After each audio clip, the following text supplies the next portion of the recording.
La Alhambra de Granada puede ser considerada como uno de los espacios de magnificencia más admirados en la historia del arte desde su misma construcción. Los relatos de viajeros o embajadores así lo constatan.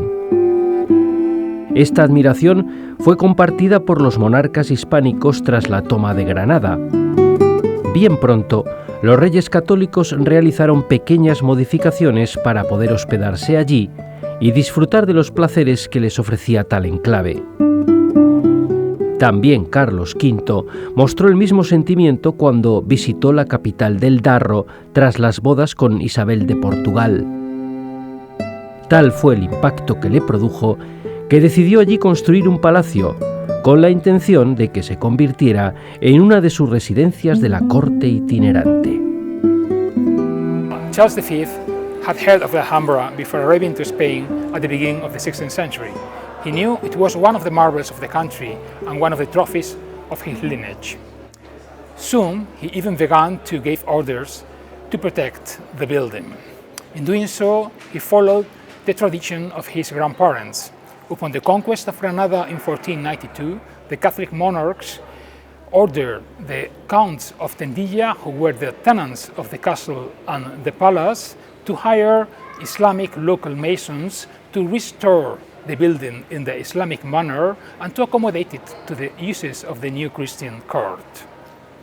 In 1526, after his marriage in Seville with Isabella of Portugal and after passing through Córdoba, Charles V arrived to Granada, and here in the Alhambra he spent some months of his honeymoon. In 1527, he ordered Pedro Machuca, a Spanish artist who had lived in Rome, who was well acquainted with the work of Michelangelo and the work of Raffaello, and also with the Roman antiquities, to give plans, to give designs for this building. Si bien en sus planteamientos se intentó proyectar una actuación que fuera respetuosa con la construcción andalusí que tanto admiraba, para poder alojar un palacio de tal tamaño se tuvo que derribar un pabellón sito en la parte opuesta de la Torre de Comares, en un extremo del patio de los Arrayanes. Según Ruiz Souza, fue entendido como una puerta magnificente a los palacios nazaríes. Las obras se dilataron en el tiempo debido a la compleja situación política granadina y al estallido de revueltas como la de las Alpujarras en 1568. Ni Carlos V ni ninguno de sus sucesores pudo verlo concluso, pues no fue hasta inicios del siglo XX cuando se cubre definitivamente. What were the purposes of Charles V and his successors in supporting this building, in promoting this building in this place? It has been said that it was a statement in favor of the superiority of Christianity against Islam. Also, a statement of the victories of Christianity after the conquest of Granada. In fact, the decoration, the iconography of this building speaks of victory. It's full of references to the victory. And we can find also references to trophies, to the trophies of Charles V in the reliefs that are in the facade. There are references to the trophies against the heretic Germans, or even to the trophies gained in the battles against the Muslims in the war of Tunisia, and there are adargas, these Islamic bucklers, depicted or carved in the reliefs.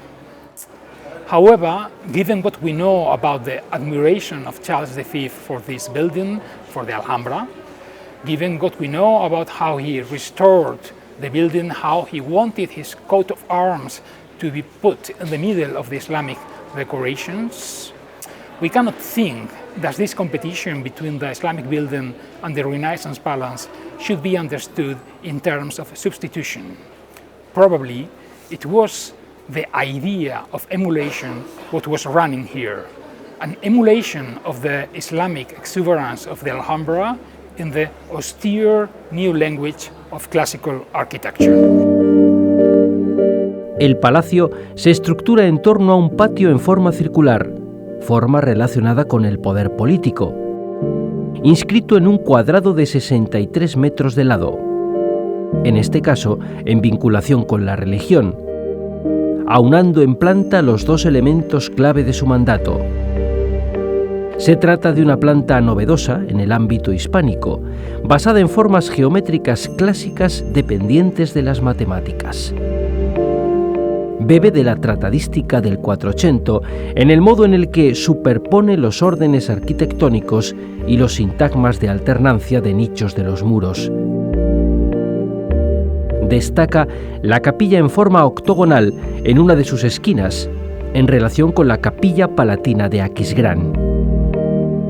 El hecho de que esté unido a los palacios nazaríes produce que solo tenga dos fachadas decoradas, las conocidas del emperador y la emperatriz. Cada una de ellas presenta, además de un potente almohadillado rehecho parcialmente en el siglo XX, dos estructuras centrales ampliamente decoradas. La del emperador, en orden dórico, es la principal y presenta una decoración que relaciona a Carlos V con Hércules por su virtud y fortaleza, siendo una constante en la monarquía hispánica, así como imágenes de la victoria en Pavía. Además, hay alusiones a la política exterior del emperador y a la importancia de la paz en el buen gobierno de los territorios. Por el contrario, la de la emperatriz, al sur, de orden jónico, destaca por la serliana que corona la fachada. En su conjunto, fue ejecutada entre 1537 y 1555 y presenta un friso donde se ensalza la figura de Carlos V como emperador a través de su conocido lema Plus Ultra. En ella, además, aparecen distintas figuras a modo de victorias que rodean los pórticos, así como los trofeos de guerra citados con anterioridad, entre los cuales destacan algunas adargas, única alusión directa al pasado islámico del territorio. En paralelo a la construcción del palacio, también se acometieron algunas actuaciones en los palacios nazaríes. Una de las reformas más interesantes fue la del peinador de la reina. Esta se emprendió hacia 1537 sobre la torre de Abu Kehia, y su actual nombre se debe a la función que tuvo como parte de los aposentos de la emperatriz Isabel, esposa de Carlos V. Dicho peinador fue construido sobre un adarve, estructura defensiva, construida por Yusuf I y terminada por Mohamed V. Estaba conectado al Palacio de los Leones, con acceso desde el Jardín de Lindaraja. Este espacio también fue conocido como Torre de la Estufa, al erigirse sobre un primer piso en donde una losa de mármol con agujeros servía de surtidor para las esencias que eran quemadas en una chimenea sita en dicho nivel. Era un lugar de reflexión y recreo, con unas vistas espectaculares sobre el Valle del Darro. Dicho conjunto arquitectónico es muy interesante, pues combina una estructura de origen andalusí, decorada con motivos geométricos y vegetales, con un segundo piso, donde se desarrolla un complejo programa iconográfico dedicado a la glorificación de la monarquía hispánica, cuya decoración se ejecutó entre 1539 y 1546. Un programa que incluye, por una parte, una serie de grutescos imitando la moda de los palacios romanos con motivos a Candelieri. Luego, en segundo lugar, incluye algunas virtudes relacionadas con su papel como emperador. En tercer lugar, el mito de Faetón, que en este caso se vincula con la dominación de África, pero aquello que más nos interesa son las pinturas dedicadas a la conquista de Túnez. Tenemos muy pocas obras realizadas con este tema, de hecho son las primeras conservadas, porque ya más tarde con María de Hungría se realizan los tapices con dibujos de Vermeyen y tejidos por Palmaker, donde se publicita la primera gran victoria mediterránea de Carlos V. Estas pinturas murales fueron realizadas por Magnier y Aquiles, dos artistas extranjeros que intentan centrarse en los aspectos navales de esta victoria.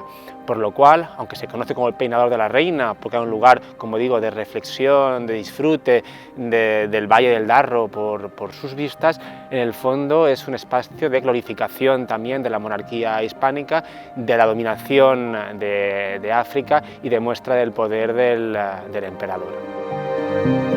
Conjuntamente con la decoración en relieve de las fachadas del Palacio de Carlos V, este espacio, aunque se trate de una estancia de uso privado, es uno de los mejores ejemplos de la ideología expansionista carolina y de los renovados gustos artísticos del emperador.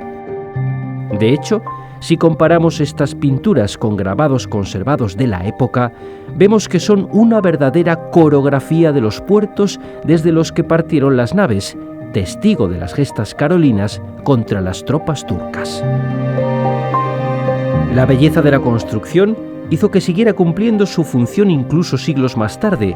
En periodo borbónico fue utilizado aún como tocador por Isabel de Farnesio y su esposo Felipe V. En esencia, las actuaciones de Carlos V en la Alhambra, con la construcción y decoración de su palacio, y las intervenciones menores en el complejo nazarí, muestra por una parte la coexistencia de los distintos lenguajes del poder que se dieron durante el Medioevo y Renacimiento peninsular, la admiración ante el arte andalusí, así como la consolidación de unos modelos iconográficos de raigambre clásica de legitimación de los territorios cristianos frente al enemigo turco.